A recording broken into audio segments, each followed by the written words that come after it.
ሰላም እንደምናችሁ ውድ የሐዋሪያቱ ተከታታዮችና ቤተሰቦች እኔ ሐዋሪያው ነኝ ከሐዋሪያቱ በዚህ ቪዲዮ እንግዲህ የማንቸስተር ዩናይትድ ከፉላም ጋር በፕሪሚየር ሊጉ በኦልድ ትራፎርድ በ24ኛው የፕሪሚየር ሊግ ሳምንት የሚያደርገውን ወሳኝ ጨዋታ አስመልክተን የቅድመ ጨዋታ ትንበያ እናስቀምጣለን ማለት ነው። አሰላለፍ እንተነብያለን፣ ውጤት እንተነብያለን፣ ጎሎችን የማንቸስተር ዩናይትድን የፉላምን ጎሎች ስንት ለስንት እንደሚያልቅ ጨዋታው እንተነብያለን። ከዛ ውጪ ካሪክን ፕሬስ ኮንፈረንስ አጠር አድርገን እናያለን።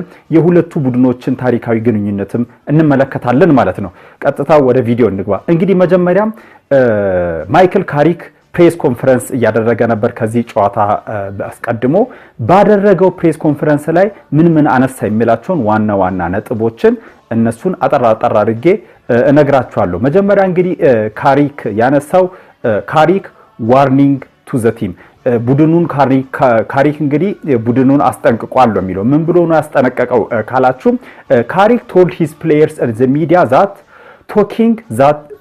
taking the upcoming Fulham match at Old Trafford for granted taking the upcoming Fulham match at Old Trafford for granted is a bang out of order. He stressed that just because Manchester United are at home it does not make the game easy. እንግዲህ ጨዋታው ቀላል ነው ብሎ ጨዋታውን ባንግ አውት ኦፍ ኦርደር ችላ እንደ ብሎ በቀላልነት መመልከት በጣም ሲሪየስ ነገር ነው ብሎ እንግዲህ ለተጫዋቾቹ ይሄን ጨዋታ በኃይለኛው በትልቅ አትኩሮት ካሪክ ይሄን ጨዋታ እንደሚያየው ሐሳብ ሰጥቷል ማለት ነው። እንደሌላው ጊዜ እንደሌሎቹ አሰልጣኝ ችላ የሚባል ነገር አይደለም። በጣም በትልቅ ትኩረት የሚወሰድ ነገር ነው ማለት ነው። ሌላው ካሪክ እንግዲህ ያነሳው ነጥብ ምንድነው? ሪስፔክቲንግ ፉላም ስትሬንግዝ የፉላሞችን ጠንካራ ጎን ክብር መስጠት ወይ ማድነቅ አለብን ብሏል። እንደዚህም ብሎ ተናግሯል። he noted fulhams are a good and challenging side under Marco Silva, so United must be fully focused and respectful of their quality. እንግዲህ ማንቸስተር ዩናይትድ ፉላሞች ያላቸውን ጥንካሬ ሊያከብር ይገባል እንግዲህ ያለው። ከዛ ውጪ ደግሞ በማርኮ ሲልቫ ስር ፉላም በጣም ጥሩ ሳይድና ተፎካካሪ ቡድን እንደሆኑም አጽኖት ሰጥቶ ተናግሯል ማለት ነው። ማን? ማይክል ካሪክ እንግዲህ በዚህ ፕሬስ ኮንፈረንስ ላይ ሌላው ያነሳው ነጥብ ምንድነው? ሪሰንት ፎርም ኤንድ ማይንድሴት በቅርብ ጊዜ ያለውን ፎርም እና የአእምሯቸውን ጥንካሬ አንስቷል ማለት ነው። እንግዲህ ምንድነው ያለው ማይክል ካሪክ? ዩናይትድ ሃቭ won their last 2 games against ማን ሲቲ እና ሊቨርፑል ጋር አሸንፏል። እውነት ነው፣ against ማንቸስተር ሲቲ and አርሰናል and ካሪክ አንደርላይን አስምሮበት ነው የተናገረው። አንደርላይን the importance of maintaining focus and not assuming continued success without effort በጣም ትኩረት ልናደርግ ይገባል፣ ማስቀጠልም አለብን ያለ ጥራት ያለ ትጋት እና ያለ ቀጣይነት የሌለው ትጋት እና ጥረት ውጤት እንደማይመጣ እንግዲህ አጽኖት ሰጥቶ ነው የተናገረው። ዝም ብሎ ማሸነፍ የለም በመልፋት ውስጥ እንደሚመጣ እንግዲህ መልእክት እያስተላለፈ ይመስላል ማይክል ካሪክ። እኔ ሳየው ከዚህ ፕሬስ ኮንፈረንስ ላይ ጋዜጠኞቹ ከሚጠይቁት ነገሮች ጋር እያዋሃደ ትኩረት አድርጎ እየተናገረ ነው ያለው። ሌላው እንግዲህ ማይክል ካሪክ የተናገረው ቲም ኒውስ እና ኢንጁሪ የቡድኑን ጊዜያዊ ወቅታዊ ሁኔታና ጉዳቶችን ተናግሯል። እንግዲህ ካሪክ መጀመሪያ የተጫዋቾችን ፊትነስ ተጠይቋል። ካሪክ ዲስከስ ፕሌየርስ ፊትነስ ኢንክሉዲንግ ዘ ሪተርን ኦፍ ጆሹዋ ዘርክሲ ቱ ትሬኒንግ ዘ አብሰንስ ኦፍ ፓትሪክ ዶርጉ ዲው ቱ ሃምስትሪንግ።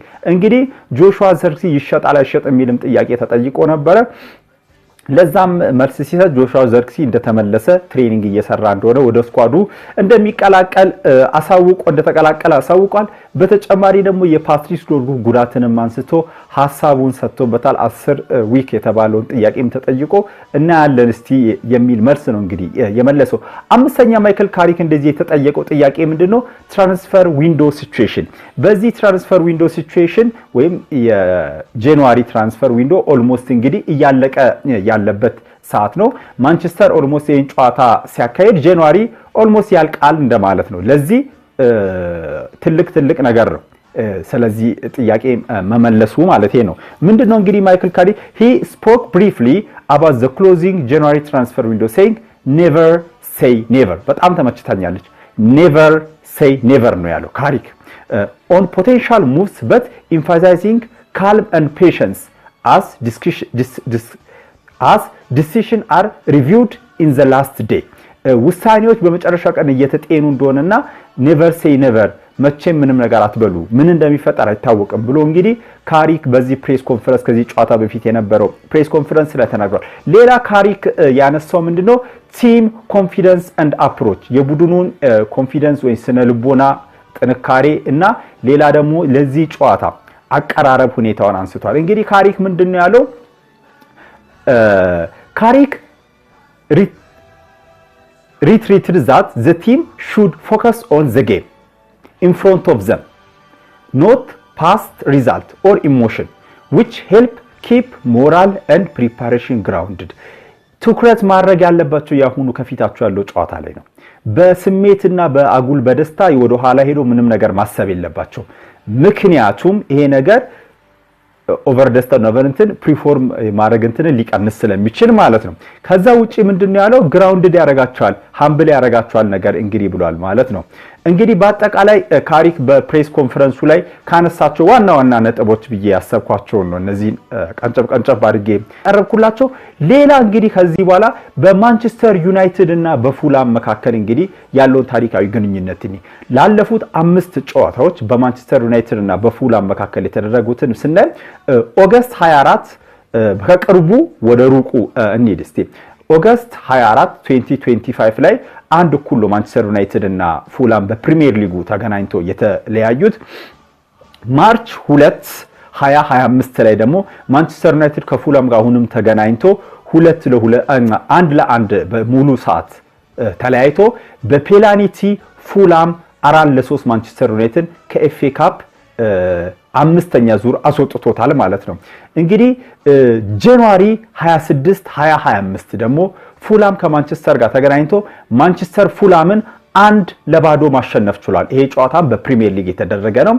ኦገስት 16 2024 ላይ ማንቸስተር ዩናይትድ ከፉላም ጋር ተገናኝቶ ማንቸስተር ዩናይትድ 1-0 ማሸነፍ ችሏል። ይሄኛውም ጨዋታ በፕሪሚየር ሊግ የተደረገ ነው።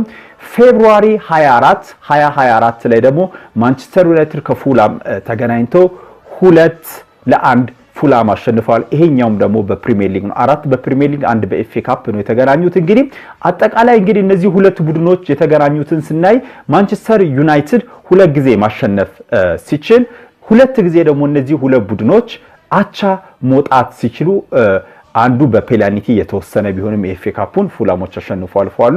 ኤፍኤ ካፕ የተወሰነ ቢሆንም በሙሉ 90 ደቂቃ 2 ጊዜ አቻ መውጣት የቻሉ ሲሆኑ ፉላሞች ደግሞ 1 ጊዜ ማሸነፍ ይችላሉ። በአጠቃላይ ከፔናልቲው ጭምር 2 ጊዜ አሸንፈዋል፣ 1 ጊዜ አቻ ወጥተዋል ማለትም እንችላለን። እንግዲህ ይሄ የሚያሳየው ፉላም ማንቸስተር ላይ ሲጫወት በጣም ከባድ እንደሆነ የሚያሳይ ነው ማለት ነው። እነዚህ ሁለት ቡድኖች እንግዲህ በአጠቃላይ በሁለቱ ቡድን ታሪክ ኦልሞስት 95 ጊዜ የተገናኙ ሲሆኑ 58 ጊዜ ማንቸስተር ዩናይትድ ማሸነፍ ሲችል 21 ጊዜ አቻ መውጣት የቻሉ ሲሆን 16 ጊዜ ደግሞ ፉላሞች ማሸነፍ ችሏሉ። በአጠቃላይ በሁሉም ውድድር ያሁኑ ጊዜያዊ አቋማቸውን ስንመለከት እንግዲህ ማንቸስተር ዩናይትድ 23 ጨዋታ አድርጓል፣ ፉላምም 23 ጨዋታ አድርጓል። ማንቸስተር ዩናይትድ እንግዲህ 23 የፕሪሚየር ሊግ ጨዋታ አድርጎ 10ሩን አቻ በማውጣት 10ሩን በማሸነፍ 8ቱን አቻ በመውጣት 5ቱን ደግሞ በሽንፈት እንግዲህ በአጠቃላይ 38 ነጥቦችን ሰብስቦ በአራተኛ ደረጃ ላይ የተቀመጠ ሲሆን ፉላሞች ደግሞ 23 ጨዋታ አድርጓሉ። ካረጉት 23 ጨዋታ 10ሩን አሸነፉ ሲሆኑ 4ቱን አቻ የወጡ ሲሆኑ 7 ጊዜ 4ቱን አቻ የወጡ ሲሆኑ 9 ጊዜ ደግሞ ሽንፈት 9 ነው የሚሆነው 4 ጊዜ አሸንፈዋሉ።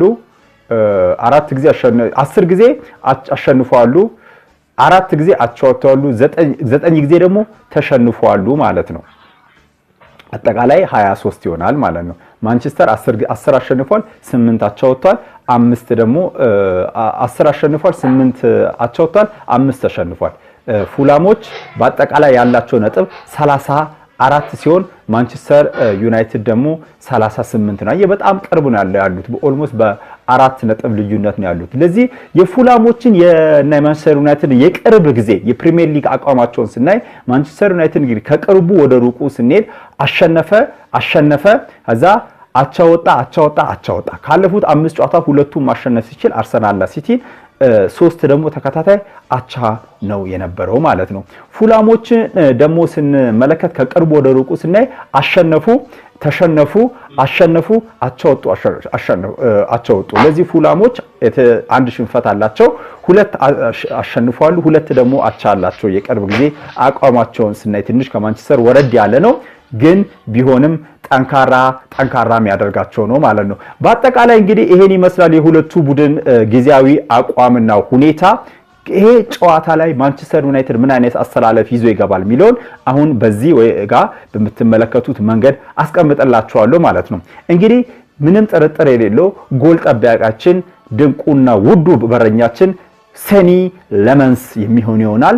በመሃል ሜዳ በመሃል ተከላካይነት ደግሞ ሃሪ ማጓየር እና ሊሳንድሮ ማርቲኔዝ አንድ ላይ የሚጣመሩ ሲሆን በሁለቱ ክንፍ ላይ ደግሞ በአንደኛው ክንፍ ሉክ ሾው በአንደኛው ክንፍ ደግሞ ዳሎት የሚሆን ይሆናል። የዳሎት ነገር ትንሽ አጠራጣሪ ይሆናል። ድንገት ማዝራዊን ሊያስቀድም ይችላል። ግን አሸናፊ ቡድን አይቀየርም በሚለው ሕግ መሰረት ዳሎት በዚህ ጨዋታ ቋሚ ሆኖ ይቀጥላል ማለት ነው።